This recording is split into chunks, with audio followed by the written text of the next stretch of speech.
Dimaafkan.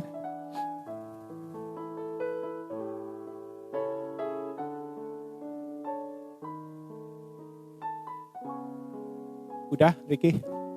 Nggak masalah ya? Ya, saya tidak malu untuk men-sharingkan visi dan misi saya, karena ini yang akan saya lakukan. Ya, mungkin bisa ditampilkan biar bisa dibaca juga sama-sama, nggak apa-apa. Mungkin. Ya, visi dan misi keluarga Junhin atau Terry. Ya, visi saya ingin suatu saat ketika Tuhan Yesus datang, saya didapati berkenan dan sempurna. Apa yang harus saya lakukan? Saya berpegang kepada visi saya 10 tahun kemudian nanti. Keluarga yang mengenal Tuhan.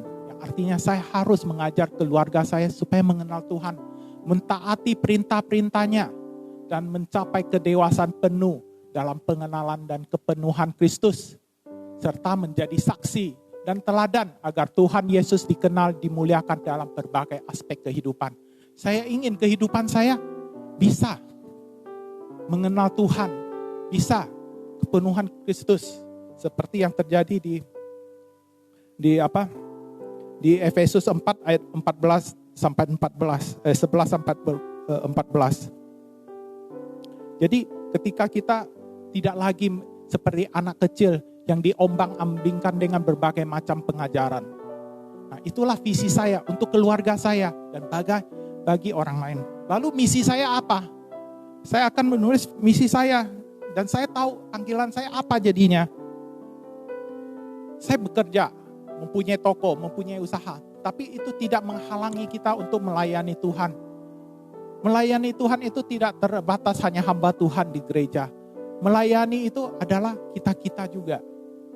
Tuhan memberikan kita amanat agung.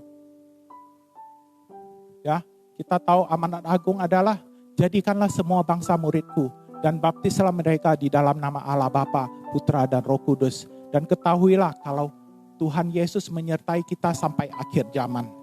Nah, misi saya adalah apa? Keluarga yang bekerja dan melayani.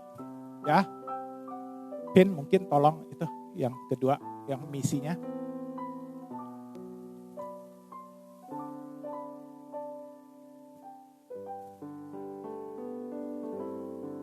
Kedua,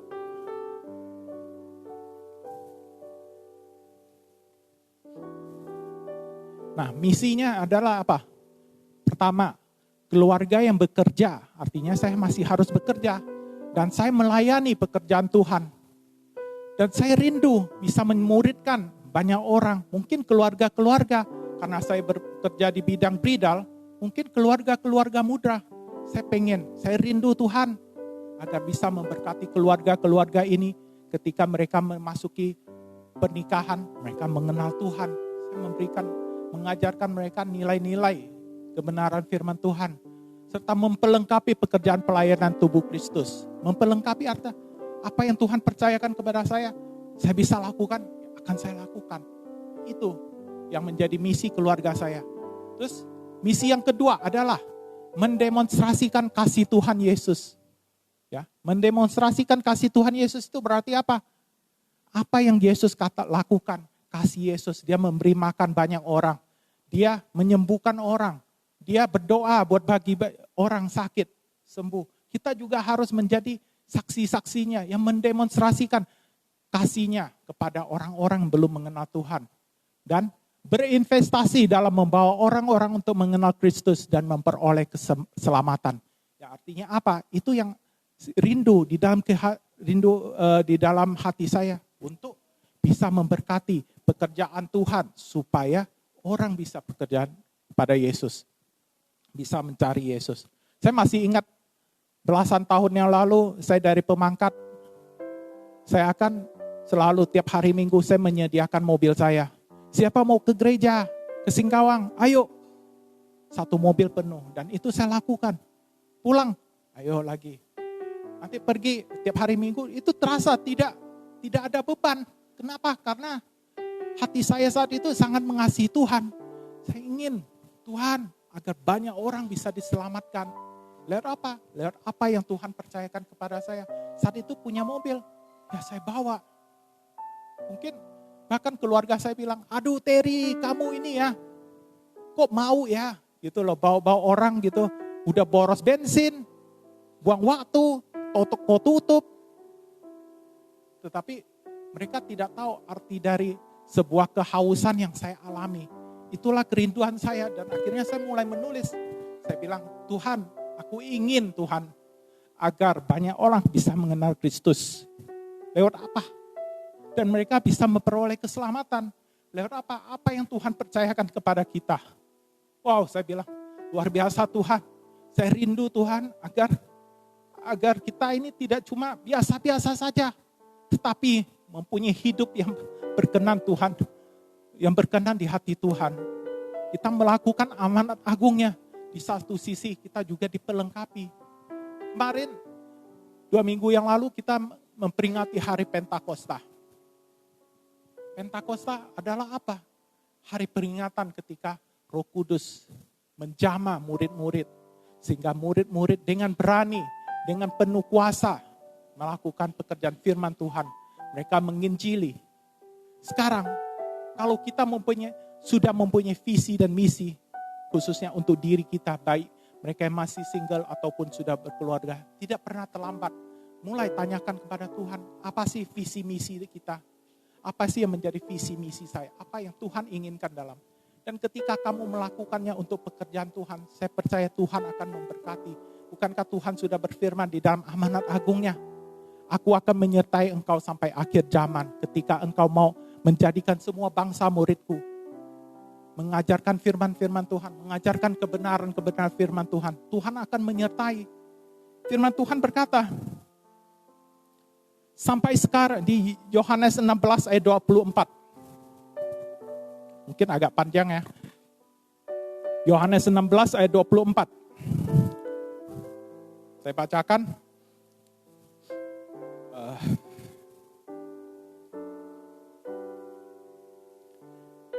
Yohanes 16 ayat 24. 16:24.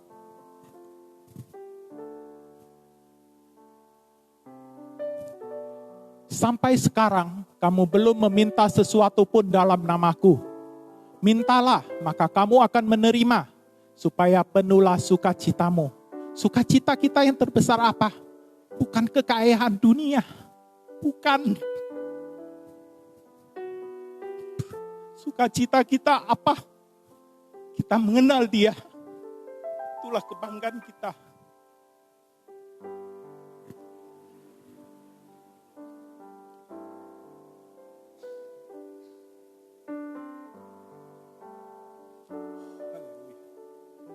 Mungkin ada yang merasa saya terlalu emosional.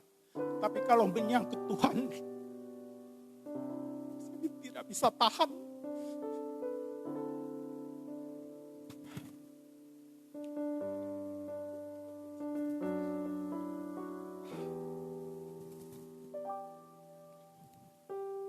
Itu kerinduan Tuhan. Dia tidak ingin kita binasa. Tapi Dia ingin kita memperoleh hidup yang kekal. Apakah hati kita sudah terfokus kepada Dia? Malah Yakobus 4 ayat 3 berkata, kamu berdoa, tetapi kamu tidak menerima apa-apa. Karena kamu salah berdoa. Sebab yang kamu minta itu, hendak kamu habiskan untuk memuaskan hawa nafsumu. Kita minta berkat Tuhan, berkati aku. Tetapi justru berkat itu yang membuat kita semakin jauh kepada Tuhan. Bukan Tuhan tidak mau menjawab doamu. Tuhan ingin lihat isi hatimu. Apakah kamu benar-benar mengasihi Tuhan? Itulah sesuatu yang membuat perbedaan. Kita harus mulai lebih fokus kepada Tuhan. Jangan sampai ketika wabah seperti ini kita tidak bisa beribadah. Kita menjadikan alasan iman saya tidak bertumbuh. Iman saya tidak bisa mendengar khotbah pendeta dengan maksimal. Saya tidak bisa menyembah dengan maksimal. Jangan jadikan itu alasan. Tubuhmu itulah ibadahmu yang sejati. Ketika engkau mempersembahkan yang terbaik, kamu mulai berpikir, Tuhan Yesus, siapa yang harus aku bantu hari ini Tuhan? Tuhan mulai memunculkan muka satu orang. Oh Tuhan, Dia mungkin lagi butuh, dia lagi kelaparan di rumah, nggak punya uang. Kamu dengan taat kepada Roh Kudus, Tuhan, aku pengen menyiapkan sebungkus makanan saja buat teman seorang ini. Ketika kamu membawakan, bukankah nama Tuhan dipermuliakan? Dia yang hampir kelaparan, tetapi oleh tuntunan Roh Kudus, dia memuliakan nama Tuhan. Itulah kerinduan Tuhan. Mulai bertanya kepada diri kita, Tuhan, dalam 10 tahun ini saya akan di mana Tuhan iman rohani saya? Apakah saya jadi jemaat yang biasa-biasa saja? Jemaat yang suam-suam kuku? Jemaat yang tidak bertumbuh? Tuhan bilang dia akan potong tanaman yang tidak berbuah. Jangan sampai seperti itu. Saya rindu kita mempunyai visi dan misi. Tanyakan di mana kita berada saat ini.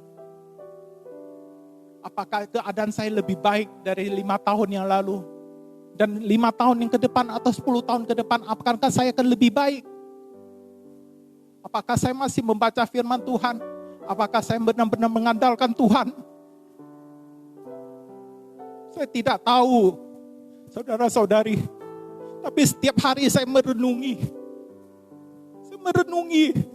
Tuhan, kalau Engkau datang kedua kali Tuhan, apakah Engkau mendapati iman di bumi? Apakah aku berkenan di hati-Mu Tuhan? Saya tidak tahu. Saudara-saudari yang bisa menjawabnya. Itu kerinduan Tuhan. Oh, haleluya. Saya kasih sebuah perumpamaan. Tadi saya baru dapat dari seorang hamba Tuhan. Dia menjadi seorang pengajar bagi saya. Dan saya merasa benar. Kita ini ibarat rumah yang kosong. Ketika kita lahir, kita ada di dalam dosa. Kehidupan itu tidak ada. Yang ada adalah kebinasaan. Ketika kita menerima Yesus, kita diberikan sebuah lampu, sebuah terang. Mungkin suatu saat saya bertanya, kamu udah percaya Kristus? Udah punya terang? Udah. Tapi menyala atau tidak? Tidak. Kenapa tidak menyala? Karena tidak memperoleh listrik dari PLN. Bagaimana? Listrik itu adalah Tuhan, Roh Kudusnya. Ketika kita kepenuhan Roh Kudus, lampu kita akan menyala. Kita bisa menjadi terang buat orang lain. Tapi kalau kita tidak mempunyai hubungan dengan Tuhan, listrik itu enggak ada. Kamu harus tunggu, harus biarkan. Ketika ada lampu, ada tapi tidak menyala. Mungkin menyala tapi dikit. Mulailah saudara, bangun persekutuan dengan Tuhan. Lebih lagi. Lebih tanya, Tuhan, aku ingin Tuhan mengikuti Engkau Tuhan. Ajar aku Tuhan, lihat Roh Kudus-Mu. Banyak yang Tuhan katakan. Saya sangat bersyukur. Belakangan ini justru di dalam kita tidak bisa beribadah. Saya mendapatkan banyak rema-rema. Dalam persekutuan, Tuhan menyatakan dirinya. Lewat firman, lewat setiap apa yang kita baca, lewat sharingan-sharingan firman Tuhan. Itu sangat memberkati saya. Saya rindu agar kita semua ini enggak cuma mempunyai lampu, tetapi mempunyai koneksi listrik. Minta kepada Tuhan. Yesus bilang, sampai sekarang kamu belum meminta sesuatu pun dalam namaku. Mintalah, maka kamu akan menerima, supaya penuhlah sukacitamu. Saya berharap ada malam hari ini, ada sebuah terobosan buat saudara-saudari di rumah, bahkan di tempat ini. Kalian mengambil sebuah komitmen. Kalian mulai mendoakan, Tuhan, aku mau jadi alat-Mu Tuhan. Aku mau melakukan perintah-Mu. Aku mau menaati peraturan-Mu Tuhan. Jangan sampai Tuhan datang, kita tidak didapati berkenan. Dia tidak mengenal Engkau. Mari saya tutup dengan doa. Oh haleluya, haleluya. Ya Bapa, terima kasih Tuhan buat firman-Mu Tuhan di tempat ini Tuhan. Kami tidak tahu Tuhan apa yang menjadi pergumulan kami. Apa yang menghalangi kami Tuhan untuk bisa mengenal Engkau Tuhan. Mungkin kami Tuhan cuma menjadi penonton Tuhan. Seperti Tuhan cerita Sakeus Tuhan. Sakeus begitu pendek Tuhan. Dia mau melihat Yesus Tuhan. Tetapi terhalangi Tuhan oleh orang-orang yang mengelilingi Yesus Tuhan. Sehingga Sakeus tidak bisa melihat Tuhan. Kita janganlah jadi orang-orang yang menghalangi Sakeus untuk melihat Tuhan. Biarlah semua itu bisa terbukakan. Ada perjumpaan pribadi Tuhan Yesus dengan Sakeus. Orang yang berdosa. Mungkin kita ini adalah orang berdosa. Tapi biarlah lewat pertemuan kita doa kepada Tuhan. Roh Kudusnya memimpin kita. Agar kita bisa lebih dekat kepada Tuhan. Kita mengenali perintah-perintahnya. Mengenali ketetapan-ketetapannya. Dan melakukan amanat agungnya. Dan saya percaya Engkau akan memberkati. Terima kasih ya Bapa. Apa yang kami ikat di sini terikat di surga. Dan apa yang kami lepaskan di sini terlepas juga di surga. Kami berdoa juga Tuhan untuk teman-teman kami, saudara-saudara kami Tuhan yang menghadapi permasalahan Tuhan. Baik di dalam keuangan Tuhan, keluarga Tuhan, anak sakit atau apapun ya Bapa. Setiap pergumulan-pergumulan Tuhan, Engkau di surga Tuhan. Engkau ubah hati kami Tuhan. Biar kami percaya kepadamu Tuhan, kalau sumber pertolongan, sumber sukacita kami adalah Engkau Tuhan. Dan kami percaya sesuai dengan kasih setiamu Tuhan, Engkau akan menjawab setiap doa-doa kami, supaya penuhlah sukacita kami ya Bapa. Karena biarlah setiap doa-doa kami Tuhan, doa yang membawa Tuhan kami lebih dekat kepadamu Tuhan. Bukan doa yang membuat kami lebih jauh kepadamu ya Bapa. Terima kasih ya Bapa, kami percaya Tuhan, setiap yang sakit sembuh Tuhan. Yang berbeban berat Tuhan diberikan kelegaan Tuhan. Yang mengalami masalah dibukakan jalan keluar Tuhan. Dan setiap yang sakit hati Tuhan, yang sakit Tuhan disembuhkan di dalam nama Tuhan Yesus Kristus ya Bapa. Terima kasih buat waktu yang indah ini. Di dalam nama Tuhan Yesus Kristus, berkati kami semua yang mendengarkan Tuhan. Di dalam nama Tuhan Yesus, haleluya. Amin.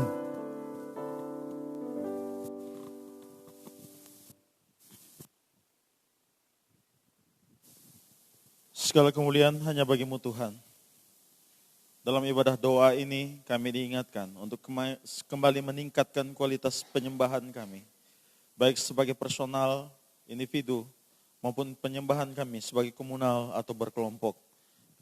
Kami diingatkan Tuhan, supaya kami bisa memulainya mulai dari keluarga. Dan meningkatkan kembali kualitas persekutuan penyembahan kami di dalam gereja ini. Saat ini Tuhan, kami bersyukur kalau ada beberapa tempat sudah mulai melaksanakan ibadah. Kami perlu bimbingan dan tuntunan Tuhan, supaya kami bisa menyiapkan segala sesuatunya dengan baik. Dan tiba pada masanya, kami bisa bersekutu kembali bersama, menyembah bersama, memuji Tuhan bersama. Kami terus teringat untuk seluruh anggota jemaat kami, yang ada di rumah, yang ada di berbagai posisi tempat, baik yang ada di Pemangkat, di Singkawang dan sekitarnya. Kami percaya kasih setia Tuhan akan menjaga dan melimpah bagi kami, khusus bagi yang sakit.